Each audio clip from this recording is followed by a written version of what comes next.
This is an audio reading of an essay from Sandcastles by Aiden Kankyoku titled How 17th-Century Theology Hijacked the Animal Rights Debate. Abolitionists' antipathy towards cage-free reforms is rooted in an old idea, one most activists want nothing to do with. For the entire decade since I first got involved, the farmed animal advocacy movement has been persistently divided over cage-free campaigns. Cage-free acts as a Rorschach test, where half the movement sees the most successful animal advocacy strategy ever discovered affecting more animals than all other animal rights campaigns combined. The other half sees a betrayal of the entire notion of animal rights and a strategic blunder setting the movement back decades. When I first got involved, I was staunchly on the abolitionist side of this debate. Over time, I've become less certain. This essay, my shortest one yet, presents a surprising argument for the origin of this debate. At least, I think you'll agree it's surprising. If I can convince you, it might hold some truth. While understanding this won't immediately resolve the dispute, I think it can help. It may have limited relevance outside Western countries for reasons that will become clear shortly. This is pretty different from my usual episodes. I had more fun writing it, but if it's not your thing, just skip it. 1. A Book of Revelations. Paradise Lost is one of the books which the reader admires and lays down and forgets to take up again. None ever wished it longer than it is. Samuel Johnson, who single-handedly wrote the first modern dictionary, i.e., not exactly a bibliophilic lightweight. Some time ago, I was bored and decided to pull a book off the shelf. My eyes grabbed onto a beat-up old copy of John Milton's Paradise Lost.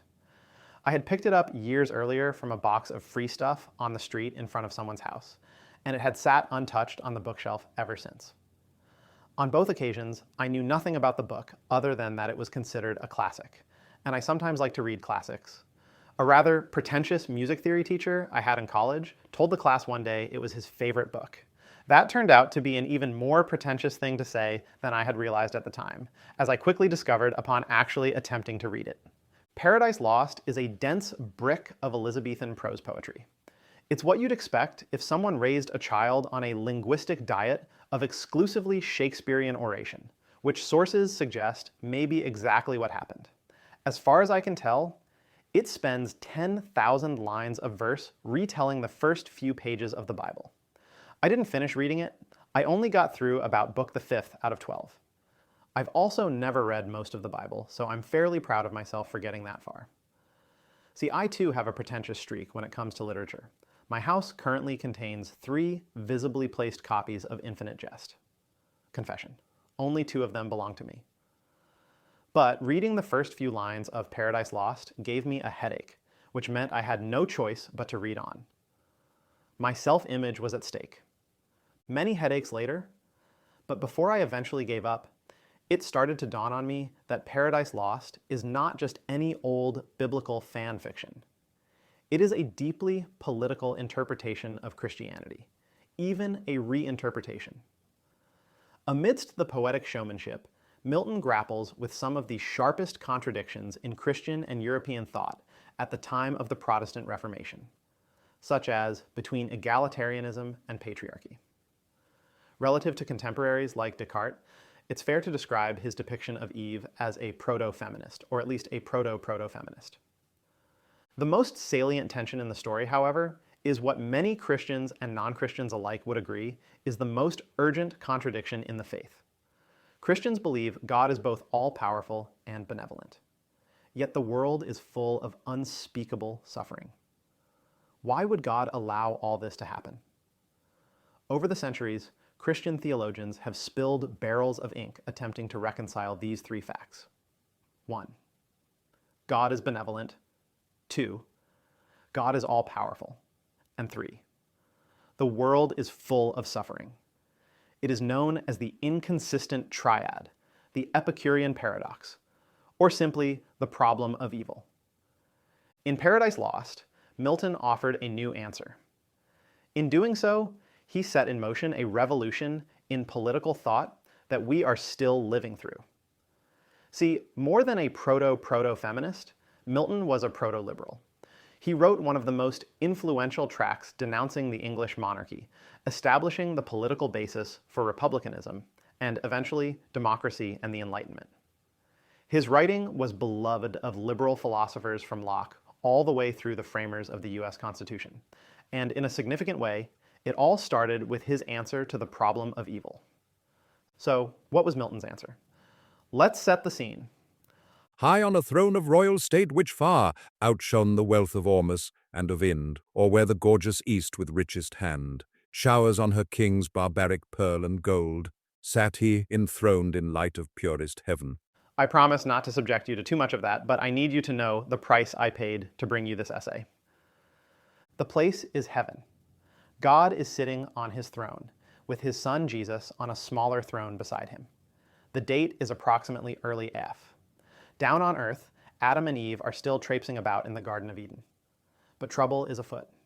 Satan, recently cast out of heaven for daring to question God's authority, is on his way to earth to exact revenge by corrupting God's favorite new toys. By getting the humans to disobey God's arbitrary orders not to eat from a certain tree, Satan plans to make God destroy paradise and damn countless generations of humanity to join him in hell for an eternity of misery. God, being all-knowing, is of course aware of this. In fact, he knew it would happen when he created humans in the first place. He knew that if he gave humans free will, then Satan would use it to corrupt them. But it would be their fault, because the cost of free will is responsibility for your actions. He explains this to an assembly of angels, who understandably react with horror. Jesus, who hasn't yet been instantiated as a human, wants to ask WTF. First, he has to preface his question with some sycophantic praise. Remember, all these angels just saw what happens if you cross the big guy. O Father, gracious was that word which closed thy sovereign sentence that man should find grace, for which both heaven and earth shall high extol thy praises with the innumerable sound of hymns and sacred songs, wherewith thy throne encompassed shall resound the ever blessed. Yet what if man by his own actions fell, and thou didst permit him for thy justice? Wouldst thou thyself abolish thy own work for man's revolt? Shall he be thus condemned, and all his progeny without redemption? Translation. Are you really just going to create humans, then turn around and damn them all to an eternity in hell because of a flaw that you knowingly put in them when you created them? So comes God's answer, which is really Milton's answer. Yes. I created my beloved humans knowing they would suffer an eternity in hell, because freedom is more important than well-being. I made him just and right, sufficient to have stood, though free to fall. With these words, Milton offered a more theologically sound resolution of the problem of evil than had ever come before, and ushered in a new era of moral and political thought. God cares more about your freedom than your safety. God is good, but good means that he wants you to be free more than he wants you to be happy. If freedom means you screw up your life by showing insufficient piety and get damned, so be it. So, why does Milton's God care so much that you are free rather than, say, happy? I made him just and right, sufficient to have stood, though free to fall. Such I created all the ethereal powers, and spirits, both them who stood and them who failed. Freely they stood who stood, and fell who fell. Not free, what proof could they have given sincere of true allegiance, constant faith or love, where only what they needs must do appeared, not what they would? If God's creations were not free, they couldn't be free to love him. Not really. Their love for him would be hollow. You might feel the same way about an AI companion trained to treat you affectionately no matter what. Real love requires a choice. And a real choice means sometimes they make the opposite choice. If Milton's God sounds to you like a bit of a spoiled brat, that makes two of us. Scratch that. He's not a bit of a spoiled brat. He's got to be the most spoiled and brattiest character in all of literature. He literally creates an entire species, knowing that, by their nature, most of them will be damned to suffer in hell for all eternity. And he does it all so that a few of them will show him genuine love, by which he really means slavish loyalty, motivated in large part by terror. Now you might point out, listener, that this pretty much sounds like what humans do to the animals we farm, which, yeah, pretty much. But here's the difference, and this is where it gets really interesting. The way he justifies all of it is by saying that freedom is more important than well-being, safety, or happiness. A position shared not with factory farmers, but with abolitionist animal activists. Abolitionist activists who oppose cage-free campaigns and other incremental welfare reforms argue that demanding anything less than liberation is selling animals short. Pragmatists respond that such campaigns make small but meaningful improvements in animals' lives while bringing us incrementally closer to more transformative change. I've argued before that it's a mistake to frame this dispute as radical versus incrementalist. Everyone is an incrementalist, unless you have a plan to wake up in a vegan world tomorrow. We're all just focusing on different increments. But that doesn't explain why abolitionists are so apathetic towards welfare reforms. Why is it that abolitionists oppose increments that make life a bit better for the animals still trapped in the system? Most, I think, worry that focusing on improving well-being might lead us or our audience to forget about the real prize: freedom. But this tendency to draw a hard distinction between well-being and freedom is the endpoint of a direct line connecting modern abolitionists all the way back to Elizabethan Protestantism. 2. Protestant cultures are really weird. Puritanism is the haunting fear that someone somewhere may be happy. H.L. Mencken. So, we are examining the notion that freedom is more important than happiness, security, and well-being. In particular, I'm making 3 claims about this notion. First, that it underpins abolitionist animal activists' opposition to welfare campaigns. Second, it was born out of Christian theology, specifically liberal Protestantism. And third, it resonates with modern activists who grew up in cultures that are still deeply shaped by a Protestant worldview, even if we or our parents never set foot in a church. I've presented some argument for the second point, but let's test it a bit further. My story says there is a direct line from Milton's Protestant theology to a certain strain of abolitionist philosophy today. It goes like this. Following on Milton, John Locke, arguably the Enlightenment's most influential philosopher, presented the first ever theory of inalienable rights.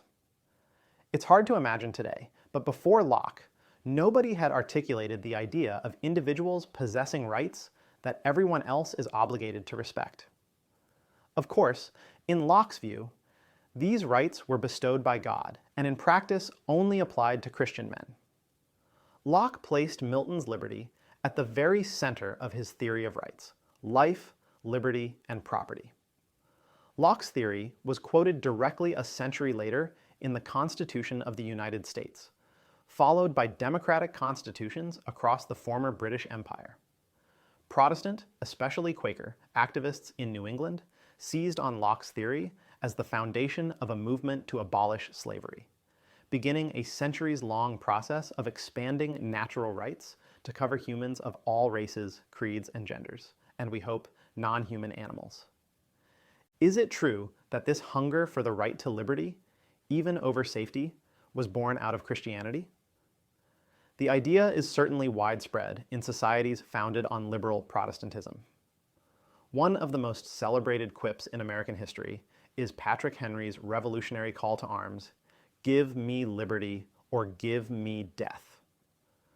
Benjamin Franklin, expanding on the idea further, said, "Those who would give up essential liberty to purchase a little temporary safety deserve neither liberty nor safety."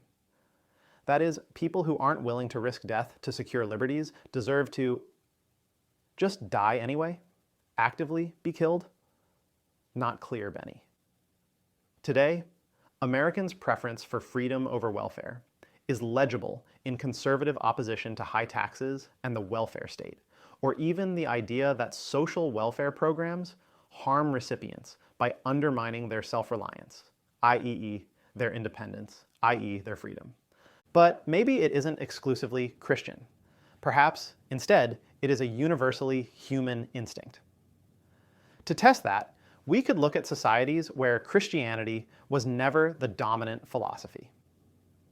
Sure enough, we see in countries from China and Vietnam to Singapore and South Korea that modern humans outside Christendom are much more willing to trade social and civic freedoms for physical and economic security. Under communist and non-communist governments alike, the publics in East and South Asian countries have accepted social contracts that surrender liberties Westerners see as non-negotiable in exchange for security guarantees. International surveys consistently find high support among East Asians for further expanding already broad surveillance programs and harsh criminal punishment regimes. In the World Values Survey, Asian publics shaped by a Confucian tradition explicitly listed order and security as taking precedence over freedom and self-expression, in contrast with historically Protestant nations. What about Catholic and Orthodox Christian countries? The reason it took 1600 years after biblical times for someone to articulate Milton's solution to the problem of evil is that his celebration of free will was incompatible with the heavy-handed paternalism of the Catholic and Orthodox churches. Today, non-Protestant Christian societies reflect a more conservative attitude towards the authority of the state, the family, or the church itself, and their publics agree with Confucians rather than Protestants when asked to weigh security and freedom, what WVS calls survival versus self-expression values. A visualization of these survey responses makes it clear just how weird the inheritors of the Protestant tradition are. The Protestant world, including most of Anglophonia, the English-speaking world, looks like a funky little tumor growing off the rest of humanity, values-wise. An image shows dozens of countries graphed according to survey responses about values. The x-axis is labeled survival versus self-expression values, and the y-axis is labeled traditional versus secular values. Countries from similar parts of the world or with shared histories tend to cluster together, and each cluster is given labels like Latin America, Confucian, and Orthodox Europe.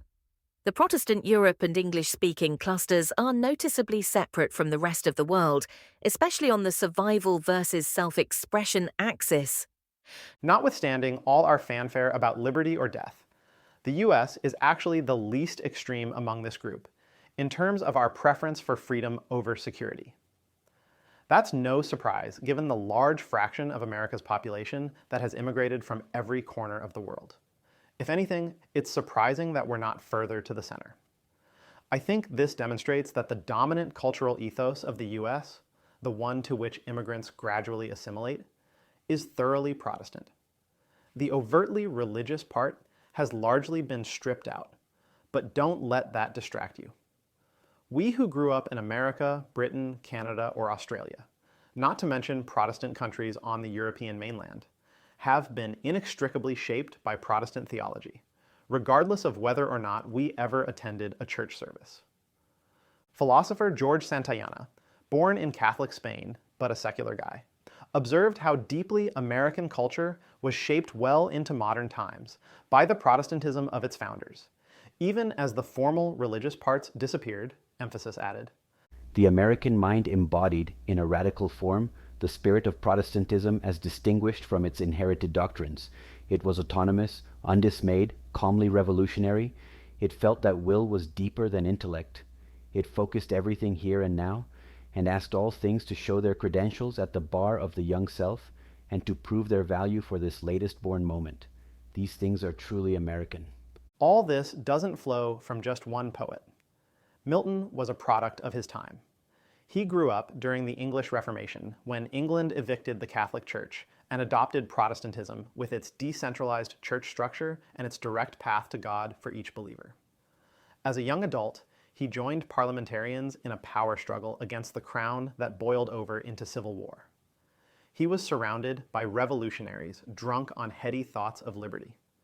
Liberalism was an idea whose time had come, but in Milton's time, it was an unmistakably Christian idea. 3. So who's right? Total liberty for wolves is death to the lambs. Isaiah Berlin. you've probably detected that I am not a Christian. I also don't have any distaste for Christian thinkers. There are plenty of outstandingly smart Christians, both past and present, and I don't think it counts as points against an idea that it originated with Christianity. At the same time, tracing the origin of a belief I hold helps me to see it and scrutinize it a bit more impartially. This is especially true for beliefs that I seem to have passively absorbed from the culture around me. The question of whether to optimize the world for freedom or well-being has big ramifications. When we're dealing with an individual person, it's relatively easy to respect their autonomy, even if it means, for example, painfully watching a loved one destroy their life through addiction. But societies involve fundamental trade-offs between liberty and security. Taxation, civil rights laws, and compulsory schooling are all impositions on the freedom of individuals that we accept in the name of well-being. For modern societies, the question is not whether to do this, but how to strike the balance. This has been a hot topic in American political discourse lately, driven by our sharpening economic competition with China. Kaiser Kuo, host of the Sinica podcast, recently observed that every faction of American politics in 2025 seems to find something to admire about China. For liberal fans of Ezra Klein's abundance agenda, it is China's relentless drive to build stuff. For Bernie progressives, the primacy of state power over corporate power and its ability to bring billionaires to heel. For MAGA, the impression of a culturally homogenous ethnostate. Americans, it seems, are increasingly asking whether trading in some liberties might result in a government or society better able to deliver the goods. Pro-market liberals argue that their liberty-heavy balance actually creates the most prosperity in the long run. Kelsey Piper, an avowed defender of the liberal establishment, typified this view in a recent interview about how China's flashy economic successes are making America look bad. It is outrageous how long it takes in America to build a new bridge or whatever. But there are also lots of bridges you use all the time. They're there and they work and they've been expanded, they've been made safer, they've been decongested. I think the list of things you want and haven't gotten is actually pretty small compared to the things that you want and get in our society. America is way, way richer than China. And I think this is in significant part because Americans consistently reward politicians who deliver economic growth and punish politicians who don't deliver economic growth. America has areas where the cost of living is really, really low, that are still good places to live. My impression is that in China, there are cities that you really want to live in if you possibly can, and that people can't all move to those cities because they're not allowed to all move to those cities. Whereas in America, everybody, if you can afford to move somewhere, you can. I could move to New York City tomorrow if I wanted to. That's not something I think about very much as an important freedom I have, but I would give up quite a lot to get it. On a gut level, I share Kelsey's gratitude for basic freedoms of expression and movement, but I think her argument here is flawed. China's current system of government was only instituted in 1949. Its modern economic growth spurt only began in earnest after the disastrous Mao era ended in 1976. In those 5 decades, China's economy has exploded from less than 20% the size of the US to more than 130%. The human story of that economic growth is 1 billion people lifted out of extreme poverty, the creation of the largest middle class in the world, and anecdotes from shocked American tourists who feel like they've stepped into the Jetsons. Wealth inequality in China is decreasing just as it skyrockets in the West. In survey after survey, more than 70% of Chinese citizens say their government is working for them and improving their lives versus less than 30% in the US. Freedom and well-being sometimes trade off against each other. There isn't one straightforwardly correct answer about how to balance them. I prefer it when defenders of liberalism acknowledge this and bite the bullet anyway. It can still be a fair position to prioritize liberty. 4. Tying this back to animals. I am a man of fixed and unbending principles, the first of which is to be flexible at all times. Everett Dirksen. Animal activists pine for a world where humans never kill and eat animals. We're a long way from there. When we argue about how to get here from there, it's partly a strategic argument about what will work, and partly a values argument about what trade-offs we should accept along the way. I'm worried that we often confuse that difference. If you've stuck with me this far, listener, then consider this three-part proposal. First, abolitionist opposition to cage-free campaigns is based on a moral framework that placed freedom over welfare in order to resolve a dilemma in Christian theology. Second, most of us have discarded the theology that created the problem, but we've kept the solution without fully realizing it. And third, if we scrutinize these values, we can recognize that freedom and welfare are not always contradictory, and will conclude that cage-free campaigns and other welfare reforms are perfectly consistent with our goal of stopping animal abuse. Freedom and welfare do sometimes involve trade-offs, such as when you're a nation-state or a narcissistic deity embarking on a cosmic vanity project. But sometimes they're perfectly compatible. For roughly my first 8 years as an animal activist, I hated cage-free campaigns. I thought of myself as a grassroots abolitionist activist, and I saw the professionalized welfarist organizations as no less my enemy than the industry itself. I didn't just think cage-free campaigns were bad strategy, that they would make the public feel better about exploiting animals and thus make it harder to achieve a fully vegan world. I also thought it was morally wrong or cowardly to ask for such an incremental step. But in defense of those two beliefs, I convinced myself of something further. That being in a cage-free farm was not even better for animals, and was maybe worse. This was a difficult position to defend, because it contravened both common sense and available data. I remember a time just within the last couple years where I argued that suffering is all relative, and so if all you've ever known is life on a cage-free farm and it still sucks, you'll be exactly as miserable as someone who has spent their entire life packed into a broom closet with 5 other people, aka a battery cage. You might recognize this as an example of both the soldier mindset and of dry rather than visceral thinking from the bitter lesson for animal activists. When I said this, I was not really imagining how it would feel to spend an entire year packed into a crowded closet. Try for a moment to really imagine it with me. If I focus, I think I can catch a glimpse of the frantic, crushing desperation to get out. It's all I can think about to get out of this fucking cage. And I can taste the enormous relief it would be to get out of the cage, even if it didn't mean escaping the farm entirely. Looking back, my unwillingness to acknowledge the real quality of life improvement was a clear case of motivated reasoning. But why? Why did I feel I had to defend against life on a cage-free farm being even slightly better for chickens? I think it's because I saw welfare as a distraction from freedom.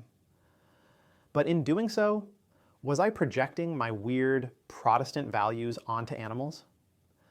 The divide between abolitionists and welfarists has been most intense in Protestant countries.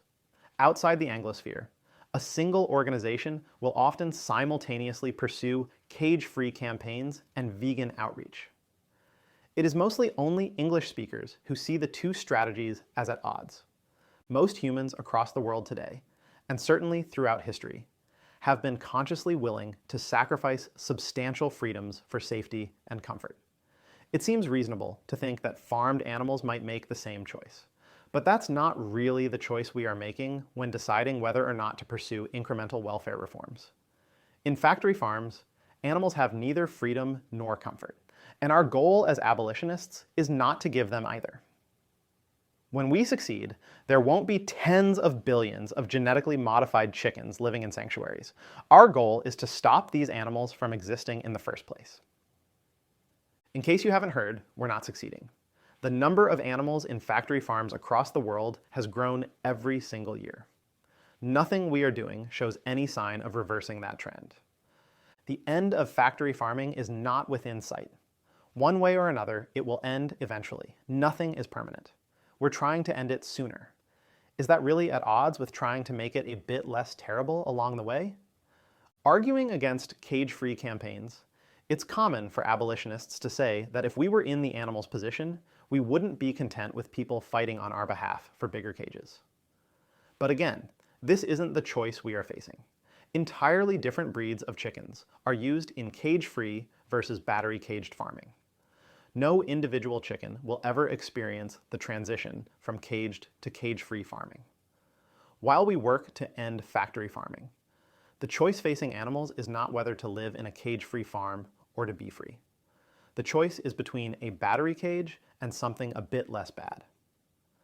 This isn't a choice between freedom and welfare. It is a choice between more of both or less of both. Cage-free farms offer animals more welfare because they offer more freedom. Freedom is not black and white. It comes in degrees. American citizens have freedoms of expression that some other countries don't have, but we still have to pay taxes. A chicken in a cage-free farm is much less free than the citizens of the most repressive countries. But the freedom to spread their wings and walk around is one their sisters in battery cages can only dream of. Corporate welfare campaigns have granted that precious touch of freedom to billions of hens. This is the most profound thing the animal advocacy movement has ever accomplished, given that we have not yet caused any increase in the number of vegans or reduction in the number of animals slaughtered. Progress towards cage-free farming is arguably the greatest harm reduction in human history. Every animal activist should be proud of it, and it's the best reason we have to think that more and better wins are within reach. Mantra, cage-free isn't a choice between freedom and welfare. It is a choice between more of both or less of both. This audio version of Sandcastles is produced using an AI clone of Aidan's voice. We apologise for mispronunciations.